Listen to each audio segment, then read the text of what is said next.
Hi everybody, this is the Cosmic Reader here. Welcome to my channel. And today I'm going to be telling you my top 10 picks from worst to best of the films of 2024. Now, for the ones that are the worst, if you guys like them, forgive me, but these are my opinions. This is not an attack on your opinions. This is not an attack on you. These are just how I feel about the film. And if there's any films I've missed that you might have liked, I'm sorry, these are the ones I come to recognize the most out of all the films of last year. And whether it's good or bad, these are the ones that come to my mind. So here's my list. Number 10 is Madam Web. It's a superhero film with barely anything superhero related. Most of the time you see most of the cast with their spider powers, it's during visions of the future. And they never become Spider-Woman in the main timeline, like the trailers seem to promote. It more acts like a very terrible horror film, because there's none of the thrill of a horror film at all. Just a forgettable villain and unlikable characters. Number 9 is Craven the Hunter. And when it comes to films that you are familiar with the source material, it's very difficult to separate the source material from the film that's adapting it. Most of the time when you're a fan of the source material, you would want the films to adapt it as accurately as you can. And sometimes films don't have to. Sometimes all they need to is just be a good film with a great script. Case in point, the original Joker film. That Joker does not seem like the Joker I know from the comics, the animated series, or even the Arkham games. Yet it had a great enough script for me to not really focus on that aspect. But this is a Sony Spider-Man spin-off film we're talking about, and for the most part, they never really seem to have great scripts at all. If you're not an amazing film like Spider-Verse, or if you're not a silly film like Venom, then it's gonna be terrible. And that's what Craven the Hunter is. It's just another boring and terrible film, with most of the main cast just not really giving their all when it comes to the acting.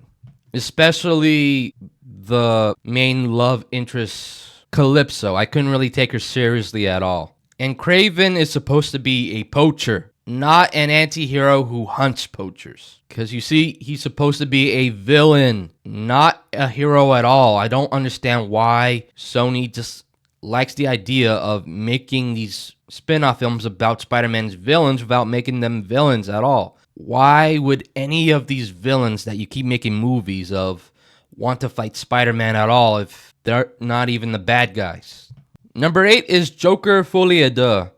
Now, if you guys remember, my first video was a review of that film, and I didn't really like it that much.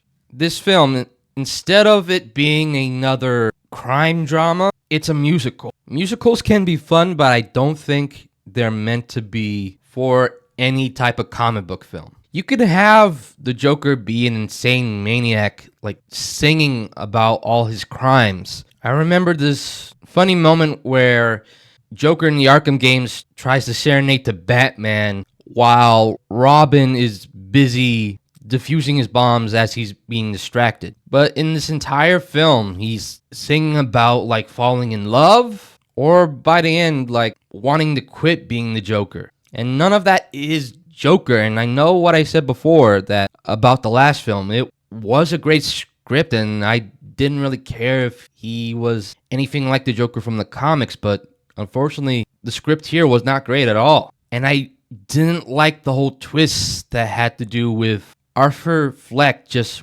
wanting to quit the Joker persona just because he was jumped by cops. And at the end, when they send Arthur back to prison, they have him be stabbed by a crazier dude, and implies that that dude is the actual Joker that's inspired by Arthur Fleck.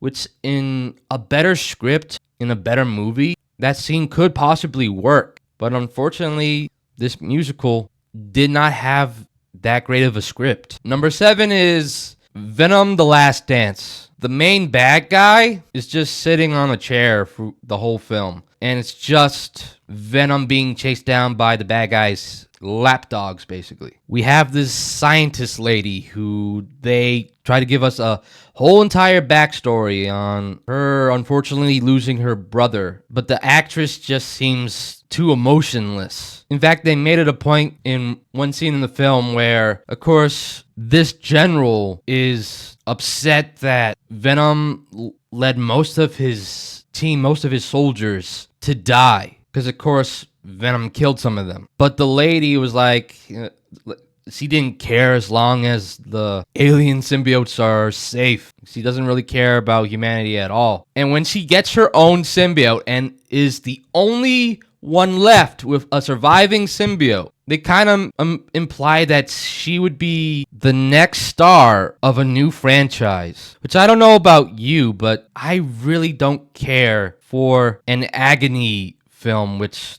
that is the name of the symbiote she has. I would just rather stick to Venom, but of course they killed him off in this film. Number 6 is Kingdom of the Planet of the Apes, a film taking 300 years in the future after the events of War of the Planet of the Apes. It's a film that gives more screen time to the apes, which I appreciate, and it focuses on this new character Noah trying to save his eagle clan, these apes that train eagles, and save them from being enslaved by this king called Proximus Caesar, who is my favorite character in this film because of how he's such a delight to see on screen, but he's also threatening when he needs to be. The only thing I dislike about this film is that I wish they didn't really kill him off at the first film. I wish he was just the villain for the entire trilogy, but it looks like they're setting up for another conflict between apes and humans. But overall, I feel like it's a nice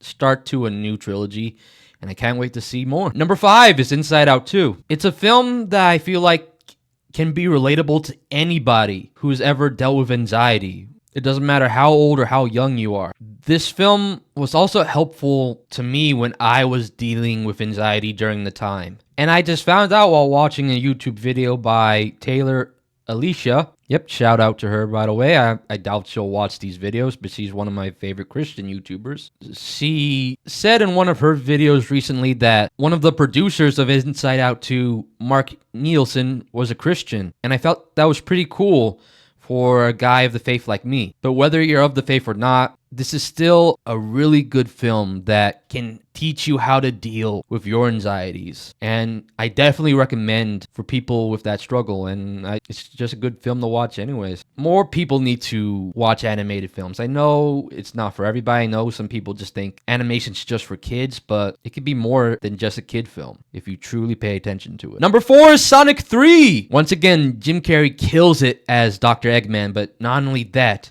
but he's great in the role of Dr. Gerald Robotnik. This film is the most serious film of the franchise, dealing with grief and revenge. Even a very serious topic, which I'm not sure if I'm allowed to even name the actual topic that I want to talk about, but I'll try my best to explain. But essentially, it deals with two of the main antagonists not caring if they destroy themselves along with destroying the world. It plays along with the serious nature of the original game, which I feel like is everybody's favorite because how well written of a story that was back in the day. And Shadow, played by Keanu Reeves, is my favorite character in this film. He really kills it as Shadow. I really hope that we get, hopefully, a movie starring Shadow some point in the future. Number 3 is Alien Romulus. A nice return to the Alien franchise's roots to horror. And I do enjoy the brother and sister dynamic between Andy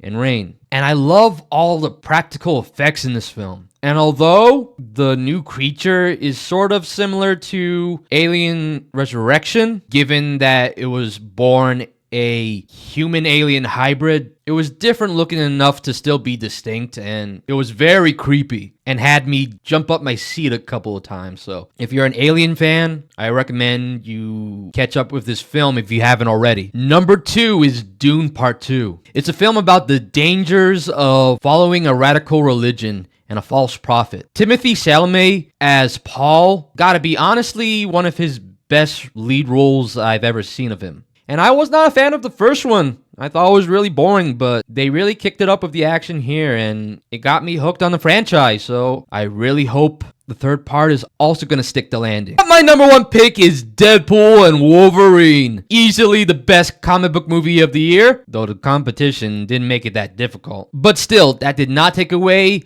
on how great this film is. We got a phenomenal performance by Hugh Jackman back as Wolverine. And I like that even though this is a different version of Wolverine, you still got to care for this version. And he really makes the serious moments of this film work for one that is supposed to be a comedy film. This film gave us the best opening credits I've ever seen in a comic book film. And it finally proved to audience that Marvel Studios can handle R-rated content. I wish I started this channel when this film released, but I didn't have the time. Either way, I'm here to talk about it now, and yes, I definitely recommend this film for any Marvel fan who has not seen it yet, if there were any. Or if anyone's interested going into Marvel films in general, yeah, I definitely recommend this film. So, those were my top movies of 2024. Let me know in the comments what were your favorite movies of last year. If you enjoyed the video, please give this video a like, subscribe if you want to see more, and hit the notification bell to be notified whenever I upload a new video. And I'll see you in the cosmos.